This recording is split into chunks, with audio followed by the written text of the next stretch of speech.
উপজেলায় আমরা একজন করে ক্রীড়া অফিসার এবং প্রত্যেকটি যে ইভেন্ট, প্রত্যেকটি স্কুলে যে আমরা খেলাধুলাকে বাধ্যতামূলক করব, প্রথম পর্যায়ে আমরা 5টি খেলাকে বাধ্যতামূলক করব, ঠিক এইভাবে আমরা প্রত্যেকটি স্কুলে বিষয়ভিত্তিক একজন করে ক্রীড়া শিক্ষক নিয়োগ দিব। দ্যাট মিন্স বাংলাদেশে এই পর্যায়ে আমাদের প্রায় 1,48,000 স্কুল রয়েছে। আমাদের প্রাইমারি থেকে শুরু করে মাধ্যমিক, বেসরকারি, কারিগরি, আমাদের ভোকেশনাল, মাদ্রাসা সব কিছু মিলিয়ে। তো প্রথম পর্যায়ে আমরা হয়তোবা যেই একজন করে যদি বিষয়ভিত্তিক ক্রীড়া শিক্ষক নিয়োগ দিই, সেখানে আমাদের প্রায় 8 লক্ষর কাছাকাছি ক্রীড়া শিক্ষক প্রয়োজন হয়, কিন্তু সেই পর্যাপ্ত ক্রীড়া শিক্ষক আমাদের বাংলাদেশে আপাতত নাই। বাট আমরা প্রথম বছরই এসে আমরা সারা বাংলাদেশের প্রত্যেকটি উপজেলায় প্রত্যেকটি বিষয়ের জন্য 3 জন করে ক্রীড়া শিক্ষক নিয়োগ দিয়ে এইভাবে প্রথম পর্যায়ে 495টি উপজেলায় একজন ক্রীড়া অফিসার এবং এক একটি ইভেন্টের জন্য 3 জন করে, দ্যাট মিনস 15 জন করে আমরা ক্রীড়া শিক্ষক নিয়োগ দিয়ে উপজেলা পর্যায়ে আমরা 495টি উপজেলায় প্রায় 7,902 জন ক্রীড়া শিক্ষক আমরা প্রথম বছরই শিক্ষক হিসেবে আমরা নিয়োগ দিতে পারবো। এইভাবে আমরা কর্ম পরিকল্পনা করছি। তাই আমি আমার সকল ক্রীড়াবিদ যারা সহ যোদ্ধা ছিলেন, আমার যারা খেলা ছেড়ে দিয়েছেন, তাদের হতাশ হওয়ার কোনো কারণ নাই। বাংলাদেশ জাতীয়তাবাদী দল বিএনপি, আল্লাহর রহমতে আমরা যদি সরকার গঠন করতে পারি, ইনশাল্লাহ আপনাদের সকলের জন্য কর্মসংস্থানের একটি নতুন দ্বার উন্মোচিত হবে। এবং আমরা বিগত সময় দেখেছি যে যখনই যেই সরকার ক্ষমতায় এসছে, তারা অবকাঠামোর দিকে বেশি নজর দিয়েছে, ক্রীড়াবিদদের দিকে কখনোই নজর দেয়নি। কারণ আমি নিজেও একজন ক্রীড়াবিদ ছিলাম, আমি বিষয়টা প্রতিটি মুহূর্তে উপলব্ধি করেছি।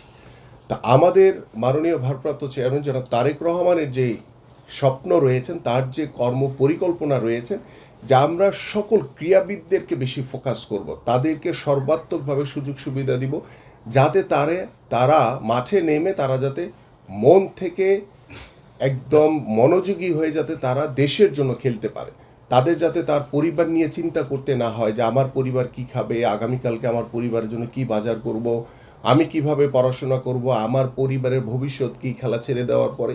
এই সকল সমস্যাগুলো কাটিয়ে উঠে আমরা প্রত্যেকটি ক্রীড়াবিদকে সর্বোচ্চভাবে সুযোগ সুবিধার মাধ্যমে ফোকাস করে আমরা ওই ক্রীড়াবিদদেরকে এস্টাবলিশমেন্ট করতে চাই এবং ওই ক্রীড়াবিদরা যাতে দেশের জন্য, বাংলাদেশের জন্য যাতে তারা সুন্দরভাবে মন থেকে মন উজাড় করে যাতে তারা খেলতে পারে, তাদের পরিবারকে নিয়ে আর কোনো চিন্তার কোনো কারণ আশা করি ইনশাল্লাহ তাদের থাকবে না। সো আমরা আজকে যেই টেবিল টেনিসের যে তারকা ভবিষ্যৎ খই খইকে দেখছি, আমরা আশা করি যে খই খইকে দেখে আগামীর প্রজন্ম এবং যারা বিশেষ করে মেয়েরা, যাদের অনেক বাধা বিপত্তি থাকা সত্ত্বেও তারা অনেকেই চেষ্টা করে যে আমি একজন ক্রীড়াবিদ হিসেবে দেশের জন্য লড়ব, দেশের জন্য খেলব, সেই মানসিকতার আমি আশা করি যে অনেকাংশে আমাদের পরিবর্তন হয়েছে। আমরা পুরুষ এবং মেয়েদের, আমরা ছেলে এবং মেয়েদেরকে সমানভাবে আমরা এগিয়ে নিয়ে যেতে চাই এবং আমাদের নারী ক্রীড়াবিদদের নিরাপত্তা শতভাগ আমরা নিশ্চিত করতে চাই।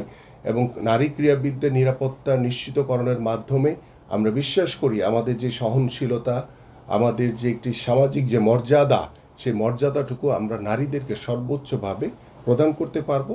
এবং খই খইকে দেখে আমাদের ভবিষ্যৎ প্রজন্ম টেবিল টেনিস না, সকল স্পোর্টসেই আমাদের মেয়েরা অনেক বেশি এগিয়ে আসবে, এটা আমি প্রত্যাশা করি। এবং খই খইয়ের প্রতি এবং খই খইয়ের যারা বাবা মা রয়েছে, তার যে বোন রয়েছে, তার যে অভিভাবক রয়েছে, বা আমাদের টেবিল টেনিস ফেডারেশনে যারা রয়েছেন, আমি তাদেরকে আন্তরিকভাবে ধন্যবাদ এবং কৃতজ্ঞতা জানাই। এবং আমি বিশ্বাস করি যে খই খইয়ের পাশে আমাদের মাননীয় ভারপ্রাপ্ত চেয়ারম্যান জনাব তারেক রহমান রয়েছেন, আমি ব্যক্তিগতভাবে রয়েছি এবং ইনশাআল্লাহ আমরা সবসময় খই খইয়ের পাশে থেকে এবং খই খইয়ের মতো যারা প্রতিভাবান, বিভিন্ন জায়গায় অনেক প্রতিভাবান খেলোয়াড় রয়েছে এবং বিশেষ করে যারা ক্ষুদ্র নৃগোষ্ঠীর যারা রয়েছে, তারাও যাতে স্পোর্টসের দিকে খই খইয়ের মতো অনেক বেশি এগিয়ে আসে, এই প্রত্যাশাটুকু করি। কারণ বাংলাদেশ আমাদের এবং সবার আগে বাংলাদেশ, এই যে সবার আগে বাংলাদেশকে আমরা প্রাধান্য দিয়ে আমরা বাংলাদেশের আগামীর ক্রীড়াঙ্গনের মাধ্যমে আগামীর বাংলাদেশের রাজনীতির একটি গুণগত পরিবর্তন আমরা আনতে চাই, যে পরিবর্তনের অন্যতম মাধ্যম হবে আগামীর বাংলাদেশের ক্রীড়াঙ্গন। আসন্ন ত্রয়োদশ জাতীয় সংসদ নির্বাচনে এবি পার্টির পক্ষ থেকে সালাম নিন, ঈগল মার্কায় ভোট দিন। এবি পার্টির অঙ্গীকার রাষ্ট্র হবে জনতার। এই স্লোগানকে সামনে রেখে আগামী নির্বাচনে গাজীপুর 2 আসন থেকে জনদরদি, গরিবের বন্ধু, মেহনতি মানুষের আদর্শ পুরুষ আলহাজ ইঞ্জিনিয়ার আলমগীর হোসেনকে ঈগল মার্কায় ভোট দিয়ে জনসাধারণের জীবনমান উন্নয়নে কাজ করার সুযোগ দিন।